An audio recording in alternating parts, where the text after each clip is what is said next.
Ok, gente amiga, gente querida, você está na Carvalho Pictures, o seu canal de matemática, e continuamos a falar sobre o cálculo diferencial integral.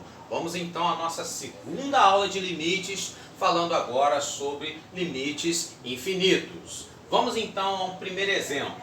Vamos pegar então essa função aqui, 1 dividido por x, também chamada de hipérbole equilátera.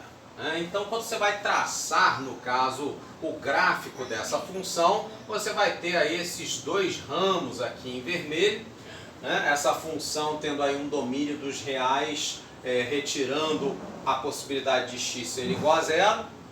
E aí, então, já que o zero não faz parte do domínio, você já sabe da nossa aula passada que, no caso, não existe, o valor do ponto. Isso então já faz com que não seja uma função contínua.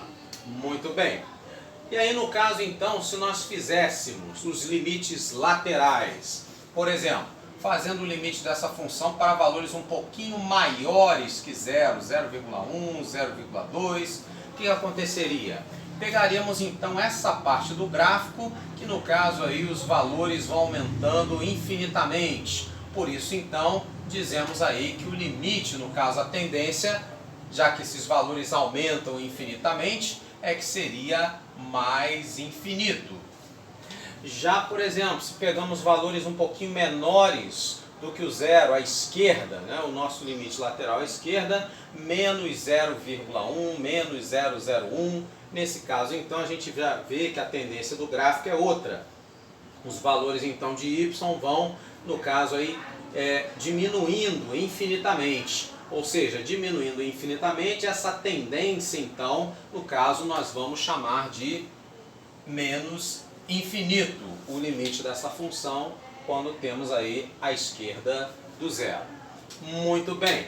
Então já sabemos que no caso esses limites laterais sendo desiguais, nós já vimos que no caso então não existe o limite dessa função quando x tende a zero, ok? Muito bem. Agora, um outro detalhe que a gente não tinha visto ainda é o seguinte. No caso, então, se eu pegar agora x tendendo a valores infinitamente positivos, ou seja, eu vou pegando valores de x cada vez maiores, 10, 100, 1000, 10.000, o que vai acontecendo aqui com a função? 1 sobre 10, 1 sobre 100, 1 sobre 1000, 1 sobre 10.000, cada vez eles vão diminuindo, ou seja, a tendência é cada vez eles ficarem mais próximos de quanto? Exatamente o que você pensou, ficarem cada vez mais próximos de zero. Da mesma forma também, que se eu pegasse valores infinitamente menores, no caso, menos 1, menos 10, menos 100, menos 1000, na hora de substituir aqui, então, nós teríamos menos 1/10, menos 1/100, menos 1/1000, também vão diminuindo, diminuindo, diminuindo, até a tendência, no caso, aí, o limite deles, também aí, essa tendência ser igual a zero. Ok? Então, nesse caso aí, são esses dois limites aqui que nós chamamos aí de limites que x tende a infinito, ou limites infinitos, simplesmente. Muito bem, nosso segundo exemplo então, eu vou pegar f de x agora, 1 sobre x ao quadrado.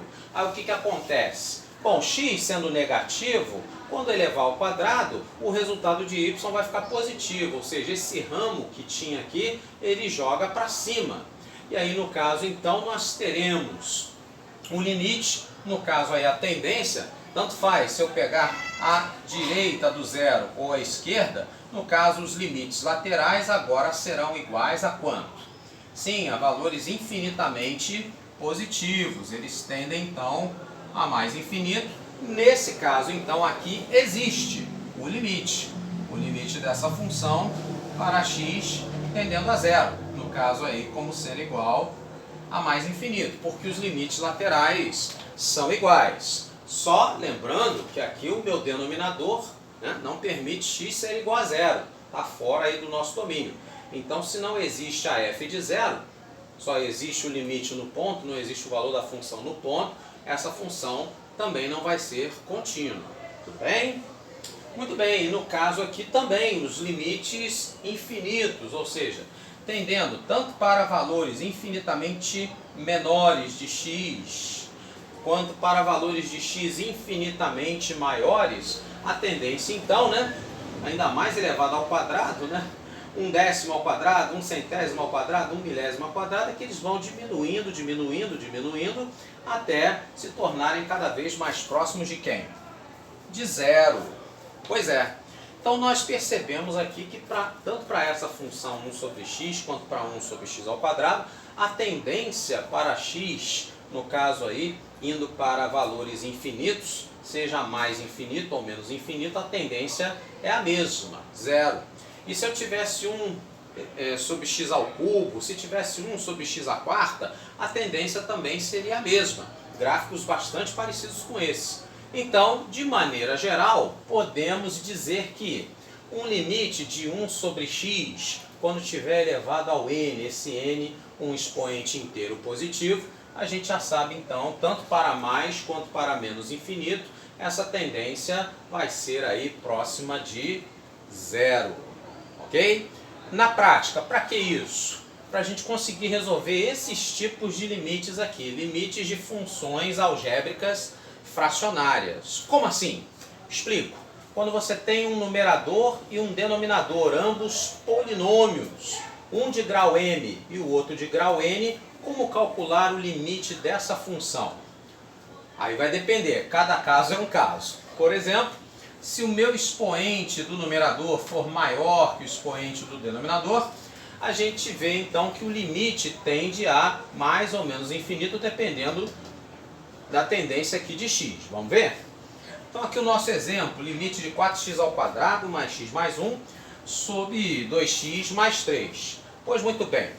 Nesse caso aqui então, se eu resolvo dividir numerador e denominador por x ao quadrado, o que vai acontecer?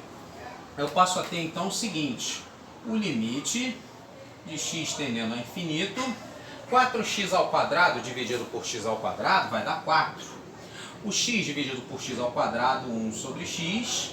E 1 dividido por x ao quadrado fica do jeito que está. Ok? E nosso denominador então seria 2x dividido por x ao quadrado, 2 sobre x. E 3 dividido por x ao quadrado, 3 sobre x ao quadrado. Ok? Pois muito bem.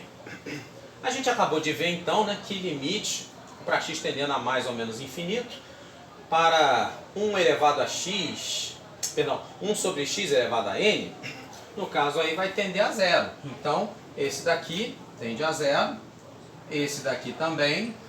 No caso, 2 dividido por x é a mesma coisa que 2 vezes 1 sobre x. Então, se 1 sobre x tende a zero, 2 sobre x também. Da mesma forma que também, se 1 sobre x ao quadrado tende a zero, 3 sobre x ao quadrado, idem. Então, nesse caso, o que vai acontecer aqui?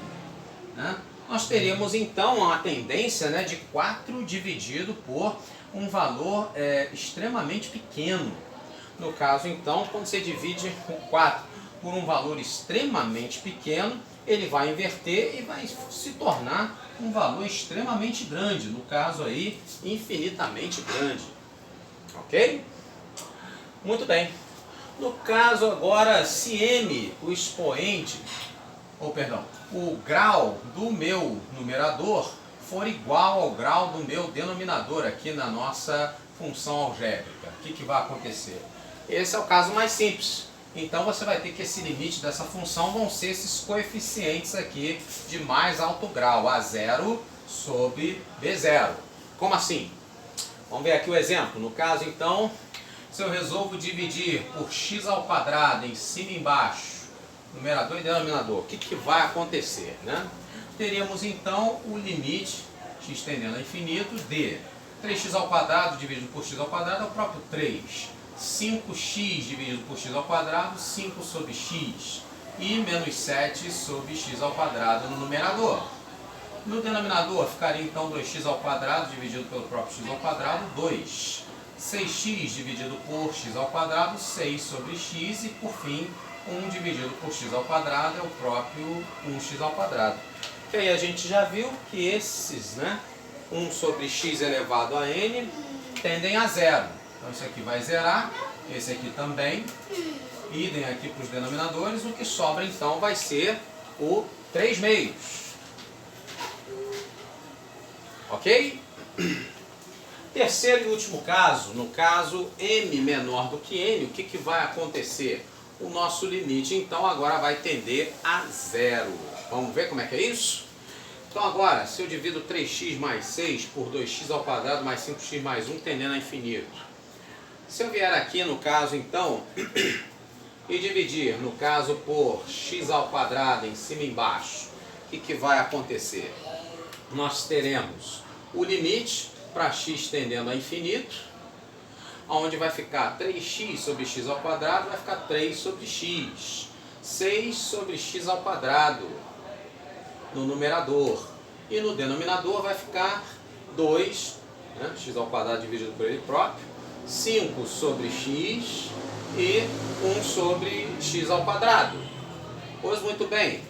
Então, esses que estão, né, sobre x e sobre x ao quadrado vão zerar. E aí, no caso, o que vai sobrar, então, seria, né, no caso aqui, no numerador 0, aqui o denominador 2, então 0 sobre 2 tenderia a 0. Simples assim. Ok? Pois bem, então vejamos como é que a gente aplica isso numa questão anterior de escola naval. Pois é, no caso, então, com limite tendendo a infinito, temos aqui uma diferença de duas raízes. Se eu tentar substituir imediatamente, né, x por infinito, vai ficar um negócio esquisito. Vai ficar infinito menos infinito. Pois é, isso é uma das indeterminações que a gente vai ver aí, né, mais adiante. Ou seja, isso aqui não tem um resultado definido, certo?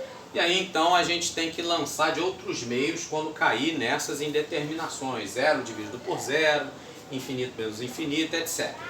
O que nós vamos fazer então? Vamos fazer o seguinte: vamos multiplicar o numerador e o denominador. No caso aí, aqui sendo a soma, nós vamos então utilizar, no caso aí, aqui sendo a diferença, vamos multiplicar pela soma. Sim, você que já conhece produtos notáveis, você já deve ter entendido a estratégia. Sim, vamos cair em produto notável, isso mesmo. O produto da soma pela diferença, exatamente. Por que isso? Porque o produto da soma pela diferença, a ao quadrado menos b ao quadrado, né, vai fazer com que a nossa raiz quadrada, ela suma, ela desapareça. Quando você multiplica, né, a soma pela diferença, isso aqui então faz com que os dois termos fiquem elevados ao quadrado, consequentemente a raiz quadrada some. Ok? Entendido a estratégia? Ok, então vamos fazer isso. Então nós teremos um limite de x tendendo a infinito.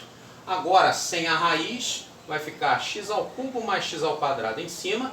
E aqui menos, sem a raiz, o outro x ao cubo. Então você já viu que vai dar aí uma cortada. X ao cubo menos x ao cubo. Corta.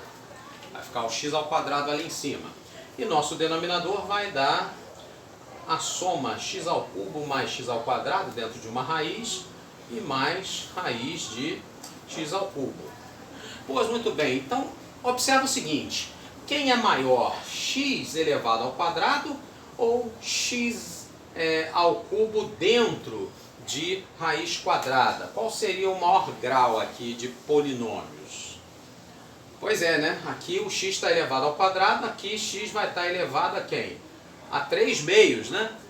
A raiz quadrada vira expoente fracionário. Então, esse expoente do x ao quadrado é maior do que o do denominador. Nesse caso, então, nós já sabemos o que vai acontecer. Tá certo? Mas digamos que você não lembre disso. Então, como é que você sairia dessa? Simples. Extremamente simples. Você vai dividir tudão por x ao quadrado, em cima e embaixo. E aí então, na hora que dividir x ao quadrado por ele mesmo, vai dar 1 no numerador. Ok? E no denominador, o que vai acontecer? Esse x ao quadrado, para ele entrar na raiz quadrada, ele tem que ficar x elevado à quarta, sim ou não? Tá? Então, no caso, ficaria x ao cubo dividido por x à quarta. Então, aqui dentro da raiz ficaria 1 sobre x. E aqui x ao quadrado dividido por x à quarta ficaria 1 sobre x ao quadrado. A mesma coisa aqui. Ficaria 1 sobre x também. E aí o que acontece? Esses caras aqui todos, né, vão tender, né, a zero. E aí então 1 dividido por um valor muito pequeno, a tendência disso é explodir, ou seja, se tornar um valor infinitamente grande. No caso então, a letra E sendo a nossa opção correta. Você gostou? Então curta, compartilha, comente e, no caso aí, seja inscrito aí no nosso canal para receber mais aulas sobre limites. Grande abraço e até mais!